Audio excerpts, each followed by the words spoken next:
আচ্ছা, তুমি কি জানো গড়বেতার একটা মন্দিরে নাকি মানত করলে সত্যিই ইচ্ছে পূরণ হয়? তো আজকে আমি চলে এসেছি মা সর্বমঙ্গলার মন্দিরে। চলো দেখি আসলে কতটাই সত্যি এই কথাটা। তো আজকে সকাল সকাল স্নান সেরে নিয়ে আমি আর মা আমাদের বাগান থেকে ফুল তুলে দুজনে বাইকে করে বেরিয়ে পড়লাম সর্বমঙ্গলা মন্দিরে অনেকদিন পরে পুজো দিতে যাওয়ার জন্য।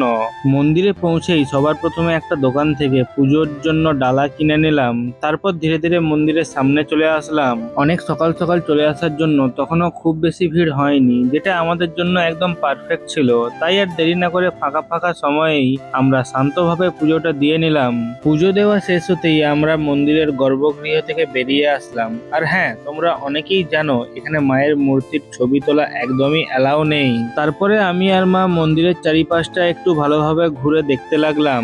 লোকমুখে শোনা যায় গড়বেতা শহরের অবস্থিত এই মা সর্বমঙ্গলা মন্দির বহু প্রাচীন ও পবিত্র স্থান। এখানে মা দুর্গাকে সর্বমঙ্গলা রূপে পুজো করা হয়। এখানের মা এতটাই জাগ্রত যে এখানে কেউ মন থেকে কিছু চাইলে, কোনো মানত করলে মা কখনোই তাকে খালি হাতে ফেরান না। আর এদিকে মন্দিরের কারুকার্য দেখে তো তোমরা বুঝতেই পারছো কতটা সুন্দর আর প্রাচীন লাগছে। মনে হচ্ছে ইতিহাসের একটা অংশের মধ্যে ঢুকে গেছি। সর্বমঙ্গলা মানে যিনি সকলের মঙ্গল করেন, তাই আজও অসংখ্য ভক্ত এখানে আসেন শান্তি, সমৃদ্ধি আর মনোবাসনা পূরণের আশায়। তুমি কি কখনো এখানে এসেছো? কমেন্টে অবশ্যই জানিও। আর ভিডিওটা ভালো লাগলে লাইক, শেয়ার আর সাবস্ক্রাইব করতে ভুলো না এরকম আরো অনেক ভিডিও দেখার জন্য।